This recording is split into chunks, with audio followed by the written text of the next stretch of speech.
Welcome back to Retracing History, and we find ourselves once more at the Antietam National Battlefield. Now, the last time we were here, we got to explore the Bloody Lane, a key location during this single-day engagement of the American Civil War. We talked about all the maneuvers that happened down there and the impact it had on the general course of the battle. Today, probably is not going to be as in-depth. I was not anticipating to be here today. I was in the area, however, and I figured, well, I'm not far from Sharpsburg, Maryland. I can't pass up getting a chance to explore the battlefield. So I got myself the park tour brochure. We're just going to drive and explore the battlefield and see what we can unearth, what new information we can learn about America's bloodiest single day.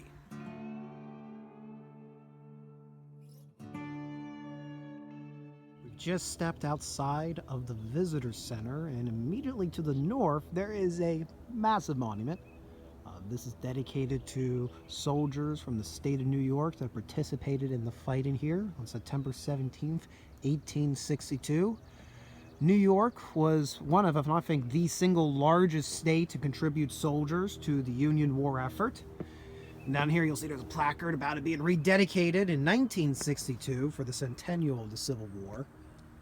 Per the monument here, it says it's 67 regiments of infantry, 5 regiments of cavalry, 14 batteries of artillery, and 2 regiments of engineers participated in the engagement. New York losses on this field were 65 officers, 624 enlisted men killed or mortally wounded, 110 officers and 2,687 enlisted men wounded, and 2 officers and 277 men captured or missing in action. Total casualties being over 3,000 from the state of New York. And there's some general officers from New York that were involved in this battle. Kind of looking down there, you'll see Major General John Fitzporter. You'll see Henry Slocum. Just kind of go down and see if there's anything I recognize. Darius Couch, Abner Doubleday, the man who everybody erroneously thinks invented baseball. He didn't, but gets the credit anyways. George Green. A lot of these names you may recognize when we talk about Gettysburg. A lot of these guys are going to move up into the position of being corps commanders. Thomas Francis Marr, who's in charge of the Irish Brigade, who actually would assault the Bloody Lane, which is right over there. Moving over here, see if there's any more. Edward Ferrero. And then H.S. Fairchild, a lot of different names. And that's just the officers, keep that in mind. And this was erected in 1919 under the auspices of the New York Monument Commission, which consisted of Colonel Lewis R. Stegman, who was the chairman, Colonel Clinton Beckwith, Charles A. Shaw, who was the United States Volunteer, Brigadier General Charles W. Berry, and then Adjutant General of the state of New York.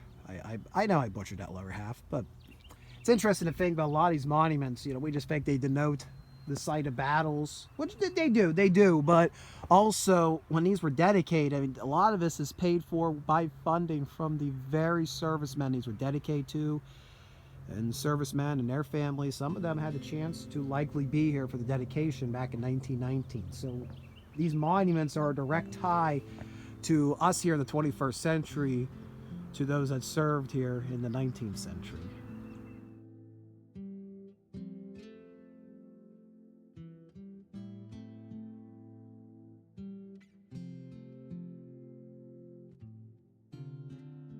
Interesting. This is just across the Hagerstown Pike from the Dunker Church. I can see some rocks protruding up from the ground. Just a reminder that when we talk about battlefield, it does not mean literal field. It's not flat. These great engagements we talk about in the past, they tend to occur over some of the roughest of topography. Even just a slight swell can be the deciding factor if your army is going to succeed or fail, because a slight swell can provide the enemy just enough cover to reload without being shot at. Being that this was a battle fought in Maryland, it's no surprise that there would be a monument to that state, as individuals from Maryland served on both sides during the American Civil War, on account of the fact that Maryland was a border state. It's one of those 5 states that technically remain in the Union, but are allowed to continue the practice of slavery throughout the conflict. So loyalties were greatly divided in Maryland during the lead up to and the start of the American Civil War. Both the Army of Northern Virginia as well as the Army of the Potomac would have various units recruited from Maryland. Erected by the state of Maryland to her sons, who on this field offered their lives in maintenance of their principles.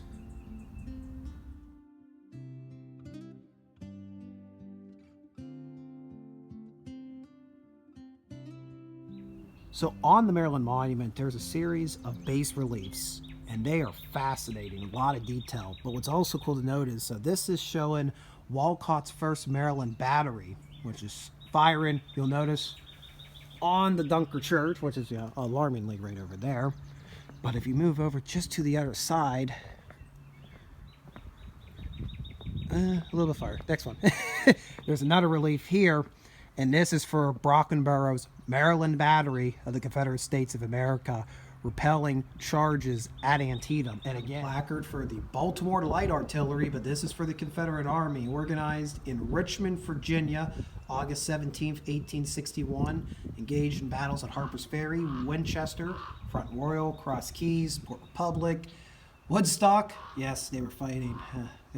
They were firing a barrage as the Who took the stage. One in the morning, Woodstock, Gaines Mills, Malvern Hill, Bristow Station, and you can get the point. It goes on from there. All the major engagements that they were involved with during the American Civil War. And down here we have their commanding officers. So this would have actually been for Brockenborough's battery that we saw the relief for on the side of the monument.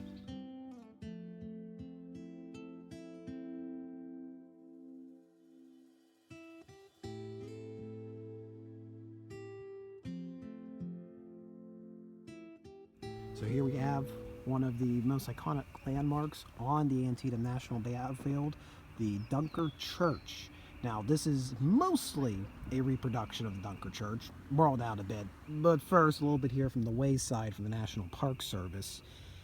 Battle of Antietam was the bloodiest one-day action in American history, yet ironically, one of the most noted landmarks in combat is a house of worship.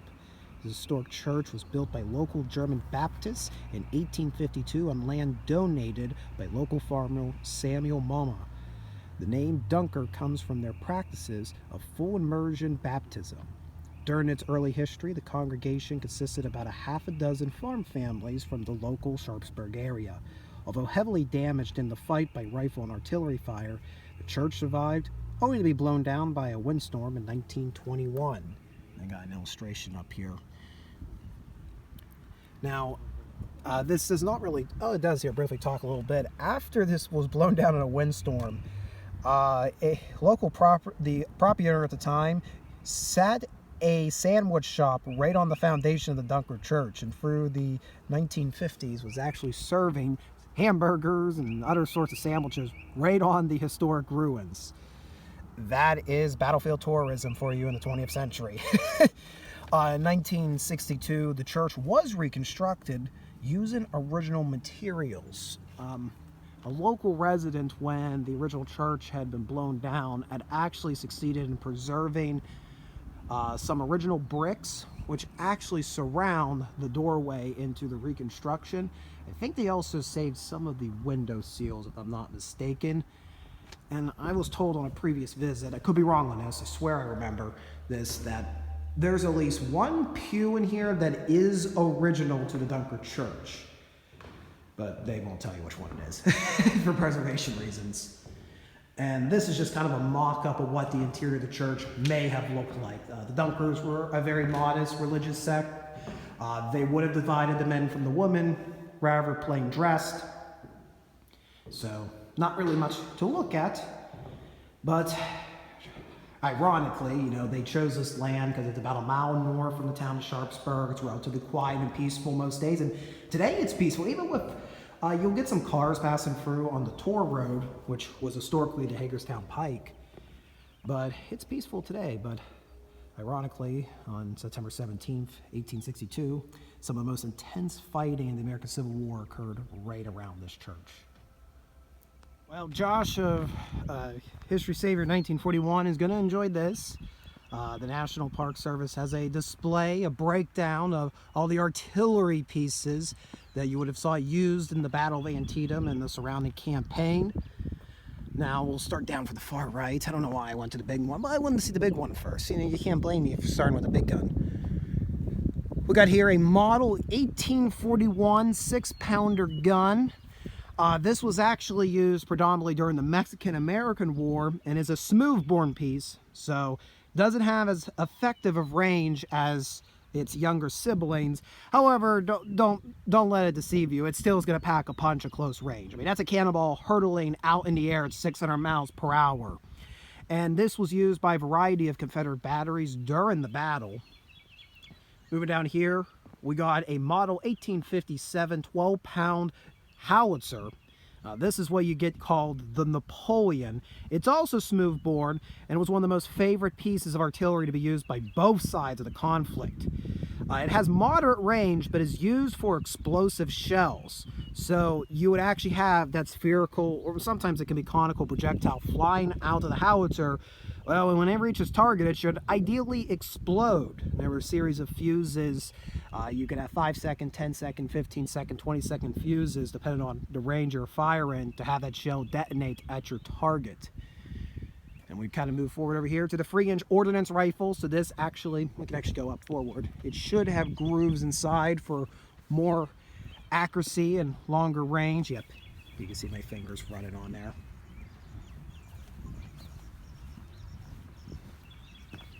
And one of the most accurate weapons that could be used in 1862 was preferred over the heavier 10-pounder Parrott, which is off here to the left, which fired essentially the same type of ammunition.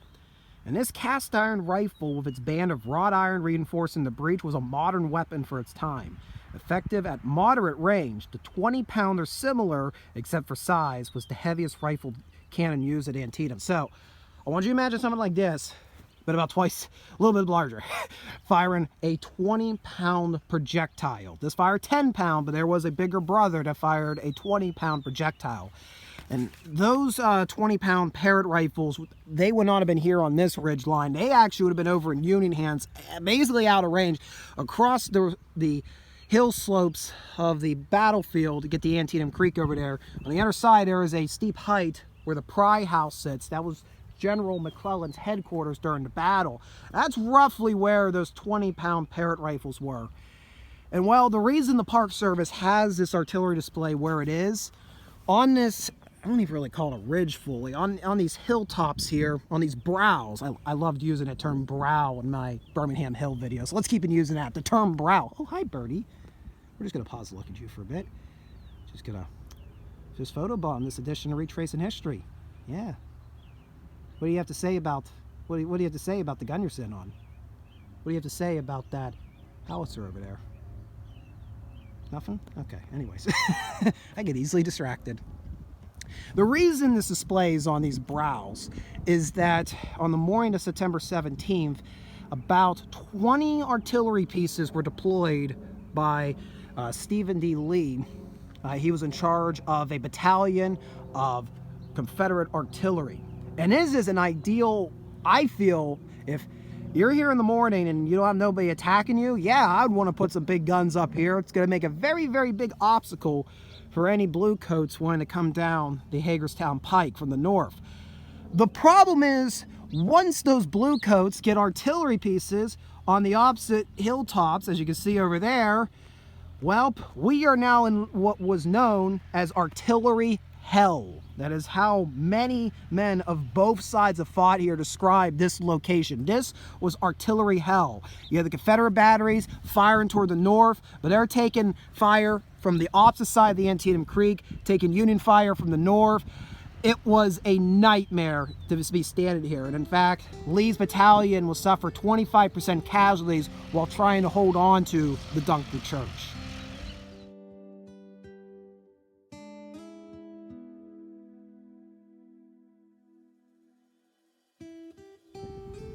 So we are about a mile north of the Dunker Church in the modern-day Visitor Center, and we're still looking north right now at the John Poffenberger farm. Now, on the night of September 16th, elements of the Union's 1st and 12th Corps are going to make camp all to the north of us. And they're pretty well sheltered out of view of the Confederates, who, again, they're mounted south there on the brows adjacent to the Dunker Church. The night before the battle, as I mentioned, the 1st and 12th Corps had crossed the Antietam Creek and camped on the farm behind us. In the 1st Corps, commanded by Major General Joseph Hooker, that opened the battle the following morning. Sergeant Austin Stearns writes, "A foggy morning was the 17th, and each army was astir and preparing for the deadly struggle that the lowest private knew was to take place. Private Frederick Hitchcock, wow, I can't really speak right now. It's 3 in the afternoon, and I haven't eaten a lot. I apologize. Private Frederick Hitchcock wrote how all realized that there was an ugly business and plenty of it just ahead. At the earliest blush of dawn, the deep-toned thunder of artillery mixed with the steady rattle of musketry could be heard from the fog. The soldiers of the 1st Corps advanced south toward the catastrophe in the cornfield 1/2 mile to the south." And I should restate that they're referring to not the story, but a quote from Private William Goodhue: "The culmination of another great tragedy was at hand." Early that morning, Confederate cavalry commander Jeb Stuart positioned more than a dozen cannon 3/4 of a mile southwest on high ground called Nicodemus Heights, led by Major John Pelham.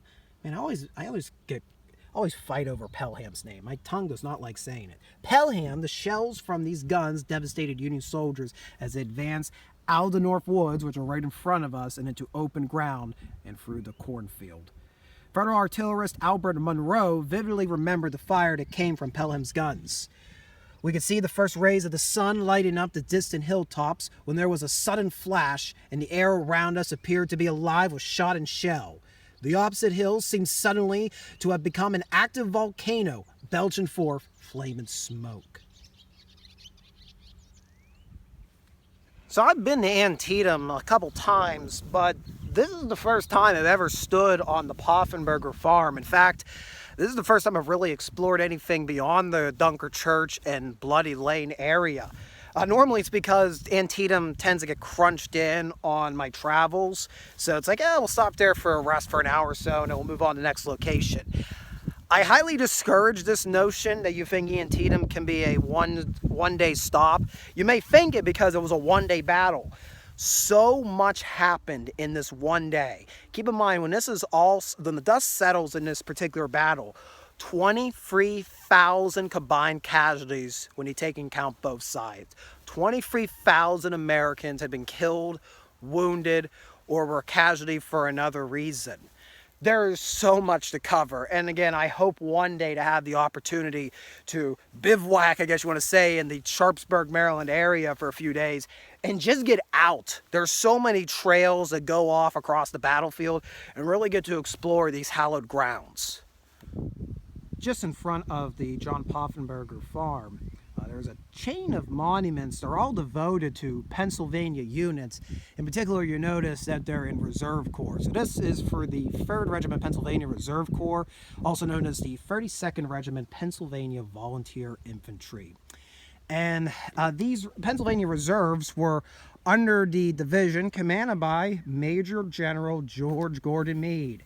Hey, you may recognize that name because this man will one day become the commander of the entire Army of the Potomac. He's the Union general at the Battle of Gettysburg.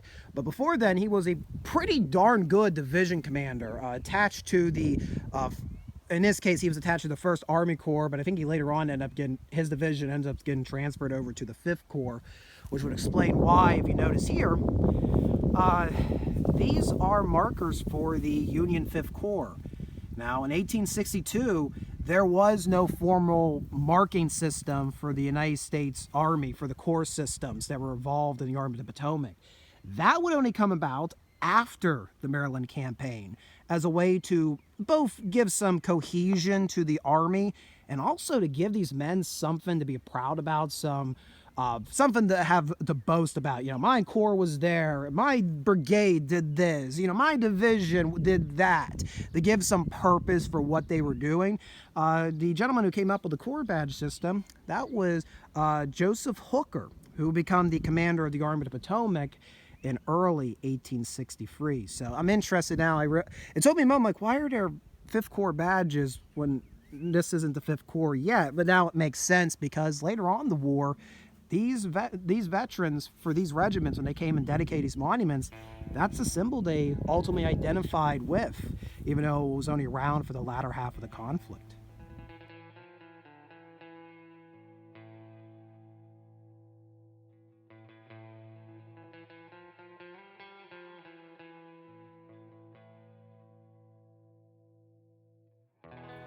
One of the faces that would see the horrors here on the Antietam Battlefield was that of Clara Barton's. Now, before the American Civil War, Clara Barton was a school teacher and patent clerk who was getting quite frustrated as the war went on, when she was getting reports of the lackluster treatment that the soldiers in the field were getting if they were wounded or sick. Now, there were a number of hospitals set up back in the cities, like in Baltimore and Washington, D.C., but they were greatly inadequate to actually provide service directly, immediate care on the front lines. So Clara Barton took matters into her own hands and started following the army with a team of about 30 men who were prepared to divvy out the required aids, such as food, medical supplies, and other essential utensils in recovering from illnesses. And I just noticed there is a groundhog just hanging out there. Man, the wildlife's really distracting me today. No squirrels yet, but we've had birds, we've had groundhogs. He's gonna go in there and hide. He's a good groundhog. Now, I don't think this was the first battle she was at, but it definitely is the most prominent battle she is going to apply aid to. And for her 3-day service here at Antietam, she is going to ultimately get some more publicity, some more support from various government entities. And a lot of this culminates with the creation of the Missing Soldiers Office, which Miss Clara Barton established toward the end of the conflict. And it was essentially an office in D.C. to assist loved ones trying to locate soldiers that were missing in action, either taken prisoner or their body was never recovered. And of course, her experiences in the American Civil War would inspire Clara Barton to stay involved in first aid services. And in 1881, this would culminate in the establishment of the American Association of the International Red Cross, the Red Cross as we know it today. And some argue that the Red Cross truly was born here at the Antietam National Battlefield for her services, her and her team's services. So a monument has been dedicated just in front of the Joseph Poffenberger farm for Clara Barton. During the Battle of Antietam, Clara Barton brought supplies and nursing aid to the wounded on this battlefield. This act of love and mercy led to the birth of the present American National Red Cross. And at the foot of the monument, a really interesting detail. The bricks here that make up the iconic symbol for, well, the aptly named Red Cross. This symbolic Red Cross has been made from a brick from the chimney of the home where Clara Barton was born at North Oxford, Massachusetts on Christmas Day in 1821. So those bricks are actually from her birthplace.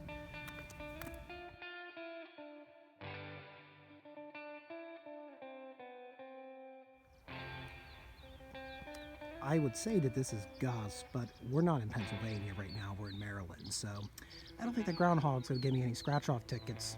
Probably just gonna bite me if I approach it. Just gonna stop briefly, partly to admire the moo-moos that are out here. Yep, yins are all on YouTube now. Now, if alarmingly everybody just start turning their head and then are moving toward me anyways. We're at the intersection of what is now called the Mansfield Road and the Smoketown Road. The Smoketown Road is a historical road that would have been one of the arteries the Union Army of the Potomac used to attack the Confederate line near the Dunker Church, morning of September 17th. Well, one of the commanders of the Union attack was Joseph Mansfield, and this is a monument in his honor. Joseph Mansfield was the oldest field commander at the Battle of Antietam. I believe he was, well, we'll look up right here, born 1803. So he was just shy of 60 years old. He was 59 when he was serving here. And he kind of really initially had an office position when the war began, but he was adamant that he wanted to have a field command, even though he was up there in years. So the Union Army granted to him, and one of his first major actions was actually, in fact, the Battle of Antietam, as he's leading the 12th Corps in, paralleling Joseph Hooker's 1st Corps to assist. And well, as you saw in the earlier placard, he was killed September 17th, 1862. He is the highest ranking Union casualty as we're in the Battle of Antietam. Major General Joseph F. Mansfield, commanding the 12th Corps, Army of the Potomac, mortally wounded near the spot September 17th, about 7:35 a.m., while deploying his corps in action. So he didn't even get to properly see combat that he was desiring. He was shot before he really got over this hilltop here and faced the enemy head on. Erected by the state of Connecticut in 1900 under the auspices of Mansfield Post Number 53, Department of Connecticut, Grand Army of the Republic. And just as a friendly reminder, we tend to talk about the GAR occasionally, especially when it comes to monuments on battlefields. The GAR was the 19th, early 20th century equivalent of what we would know today as the American Legion or VFW. Not the same entity, that's not what I mean by, but in that idea of it's an association of veterans from a particular conflict. In this case, the Grand Army of the Republic were Union veterans of the American Civil War.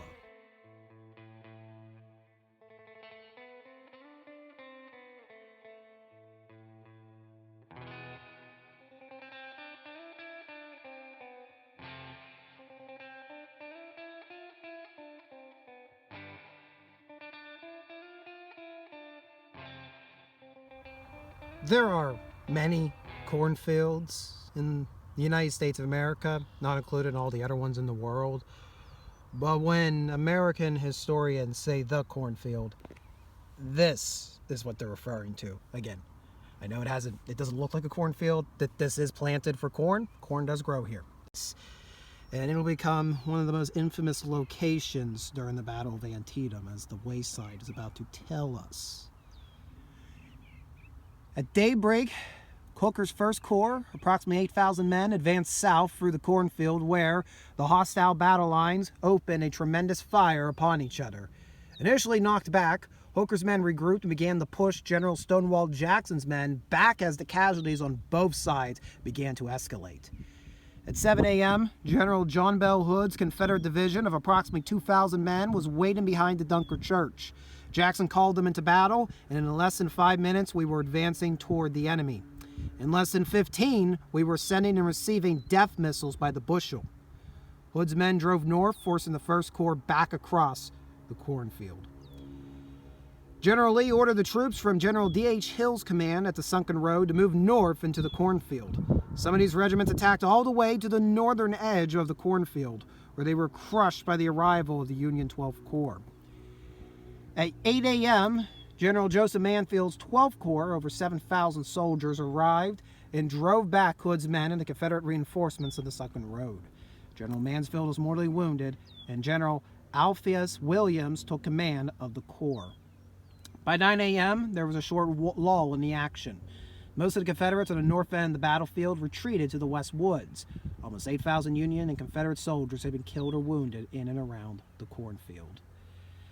And Antietam saw a variety of Medal of Honor recipients. One includes a young cannoneer. Just west of the cornfield are 2 cannons representing Battery B, 4th U.S. Artillery. Battery B moved forward with the initial Union attack into the cornfield, where they came under intense fire from Stonewall Jackson's men. I don't know if you can see. I think they're referring to those batteries out there. The battery's bugler was 15-year-old Johnny Cook. As the other cannoneers were shot down around him, young Cook helped load and fire the cannon in the face of an enemy assault just a few yards away. For his bravery at the cornfield, the former paperboy from Cincinnati was awarded the Medal of Honor. He is the youngest in American history to be awarded this nation's highest military honor.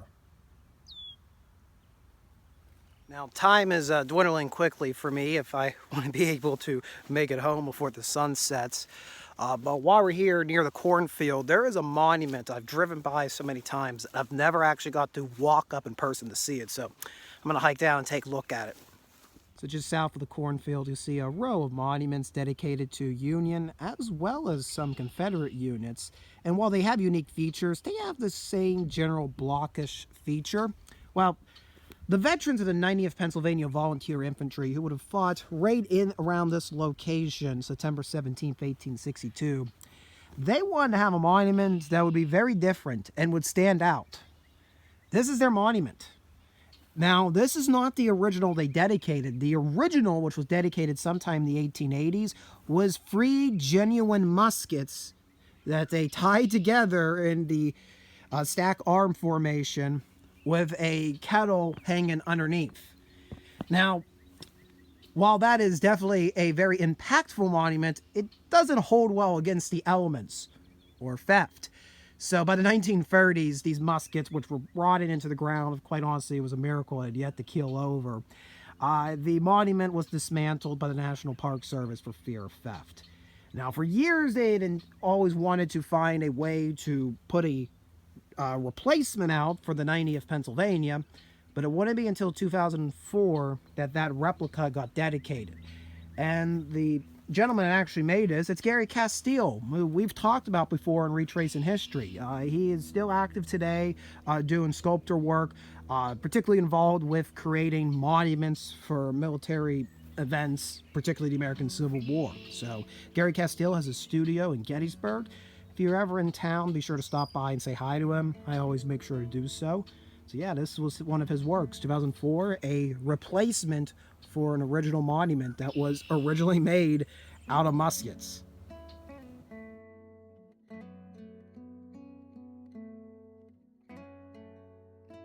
Here's one of the most recently dedicated monuments. This is to the 11th Mississippi Infantry Regiment. It was dedicated in 2012 for the 150th anniversary of the Battle of Antietam. And there's a bit of a history on the side here about the regiment and why this monument's placed where it is.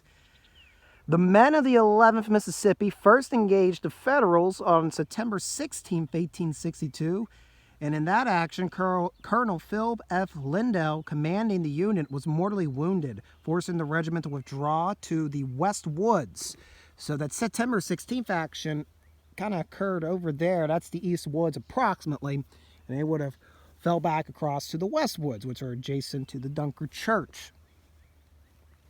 The men were cooking hoe cakes at daylight the next morning, September 17th, when the battle reopened in fury. Ordered into line as part of Colonel Evander Law's brigade, they swept across the Hagerstown Pike and, despite heavy casualties, drove General James Ricketts' division back over D.R. Miller's clover pasture and across at this spot through the cornfield. So what happened on the morning of September 17th, they were down over on the opposite side of the Hagerstown Pike, down in a relatively shallow depression in the West Woods. And when the artillery began, they were kind of themselves and other Confederate units were compelled to throw down their breakfast and form into line of battle and get ready. And we're talking early in the morning, like 7 a.m. in the morning, if not earlier. Law's brigade would cross the Hagerstown Pike, and there would be a furious fight. A lot of people overlook right here in Miller's clover field. Everybody talks about the cornfield. People tend to forget there was also a clover field attached to it. So after they were able to push through the clover field, then they went on and tackled the actual cornfield. And they would continue up to the northern fences when they would encounter Meade's division. And then after suffering some heavy losses, would begin to slowly fall back to the Confederate line.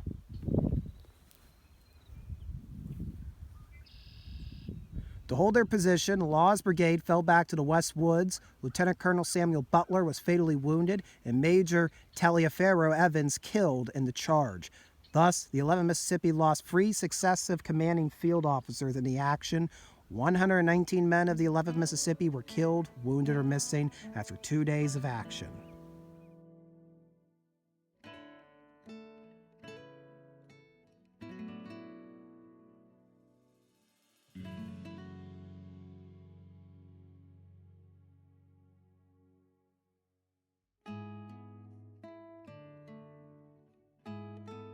And now I'm standing in another place I've never been before, and those that are buffs of the American Civil War, and particularly Antietam, are going to be looking at me bewildered like, you've never been in the West Woods? I have not. Again, driving through usually when I visit, usually with other guests. We have other things on our itinerary, so we kind of pass off the roundabout that's back here. But the West Woods is one of the most important aspects of the Battle of Antietam.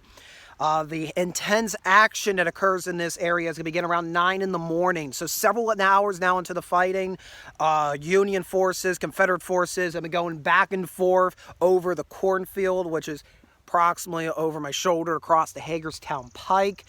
And both sides are mauled, but the Union have more reinforcements. So while the 1st and 12th Corps are pretty well exhausted, the 2nd Corps is now just coming online, and in comes the division of John Sedgwick, and he is going to advance at a diagonal angle across the cornfield, across the clover field, right kind of at an angle in front of the brows adjacent to the Dunker Church, and is targeting for the West Woods, which is in front of me but behind you, the viewer. Look at this map here the National Park Service provides us. You're going to see Sedgwick's division has kind of peeled off from the rest of the 2nd Corps, and the other 2 divisions under French and Richardson, they're going to continue south toward the Sunken Road, and you know where that is. You know what to do now. Once you're done here, click on that wonderful video and you can learn all about what's happening over here. But let's look right here for a moment. Sedgwick is now coming across from the East Woods, across in front of the cornfield, and is now making his way into the West Woods. Part of the reason he's doing this is the shattered ruins of Jackson's defense is now taking shelter within these woods. You can see how the ground, the topography kind of slopes down. So the ruins of the early morning Confederate assaults are now kind of hiding back here, and Sedgwick's trying to deliver the final crushing blow. What Sedgwick does not know is that at this urgent hour, Robert E. Lee has ordered for General James Longstreet to send over reinforcements to Jackson's side of the battlefield. Longstreet had the Confederate right flank, Jackson had the Confederate left flank. So Longstreet is weakening his half of the battlefield to strengthen the defenses here near the Dunker Church. And you're going to see here, you're going to have units under command of Lafayette and McLaws. You're going to have the division of Walker moving in. They're both coming south to north toward the Dunker Church. Sedgwick is about to meet disaster. Union Private Roland Bowen remembered, "The Rebs saw their advantage with grape and canister and musketry. They mowed us down. The Confederates attacked from three sides into the flanks of the Federal line. The fighting was so confusing that men from New York fired into the backs of their own soldiers. Within 20 minutes, the Union troops had been driven out of the West Woods back toward the north and east." So, again, imagine, here you come, Union soldier, you think, hey, we've pushed back the Confederates several times this morning. We're fresh. We haven't really seen any action yet. If we're a Sedgwick's division, we're going to have enough energy to just smash right into the seemingly impenetrable Stonewall Jackson. And you start walking down here into the West Woods, and you start hearing the rebel yell off to your left, and thousands of Confederates start pouring out into the West Woods, firing into the flank, the end of your line. Chaos is going to erupt. In just 20 minutes, 2,200 Union soldiers were made casualties here within the West Woods. And about another 2,000 Confederates would also be made casualties. So this was a very brief action, probably one of the shortest lived actions of the Battle of Antietam, but also equally one of its most violent. The division commander, John Sedgwick, is actually going to be wounded 3 times while being engaged here, but he will survive, though his date with the Grim Reaper was a few years later at the Battle of Spotsylvania in 1864. As we wind down here at Antietam National Battlefield, just to give you a rough idea just how brutal, how lethal the battle was. There would ultimately be 6 generals killed as a consequence of this battle. There are therefore 6 mortuary cannons located across the historic site. Now, it should be kept in mind that these do not often mark the precise location of the death or mortal wounded of a general, but they are generally in the approximate rough area. We're going to guide you to it.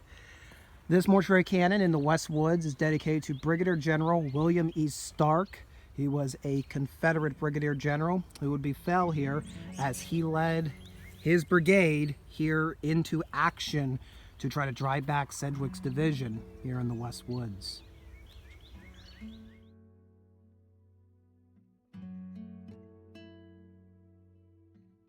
The tallest monument at Antietam National Battlefield is right here. It's the Philadelphia Brigade Monument, standing at 70 feet and dedicated to the 2nd Brigade, 2nd Division of the 2nd Corps. They were commanded by Oliver Otis Howard. Howard would go on to gain some infamy in the minds of early historians of the American Civil War. Howard was, for his diligent command of the Philadelphia Brigade, was promoted and eventually took charge of the 11th Corps. The 11th Corps got a bad rap due to their implosion at the Battle of Chancellorsville during Jackson's flank attack, and then a similar collapse during the Battle of Gettysburg.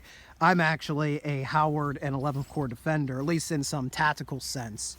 But something interesting I've discovered is, before a lot of this battlefield was preserved, this was actually known as Philadelphia Brigade Park.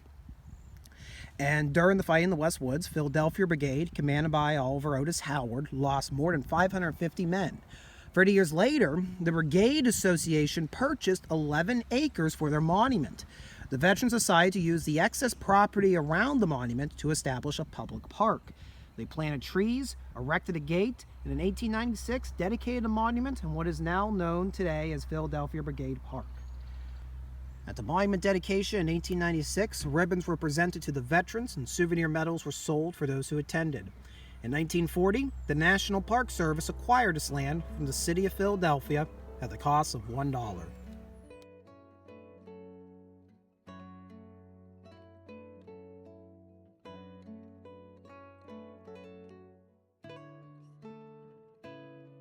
So, just skirting the West Woods, I came down here because I noticed there were 2 artillery pieces, and these are to commemorate the Baltimore Battery, which we talked about. They are a Maryland battery, but with the Army of Northern Virginia, the Confederate States of America. And a particular note is this one right here. This is to denote a 12-pound iron howitzer that the Baltimore Battery had at Antietam. It was the only one of its kind here at Antietam. So the Baltimore Battery had a 12-pound iron howitzer. Nobody else can claim they had that. Let's go up a little close to see this unique piece. And again, howitzers would have been used to lob exploding shells at the enemy. You'll notice that particularly on this one, the barrel is a bit more stubbier than the regular field piece over there. And here we find that Poffenberger's battery, aka the Baltimore Battery, they have their own relatively small monument here. Baltimore Battery, Jackson's Division, CSA, Battery Air in Command of Captain J.B. Poffenberger occupied a position near this marker at daybreak and opened the battle on the Confederate side. The monument to the Maryland troops is near the Dunker Church, which kind of ties our story all together. You know, we were there earlier. I was talking a bit about how there were troops from Maryland on both sides in the conflict due to Maryland being a border state, straddling the Confederate and Union states, sitting there along the Mason-Dixon line. Allegiances were divided. The Civil War tore the whole country apart, but Maryland especially. And Maryland, of course, would host the bloodiest single day, not just of the war, but in all of American history.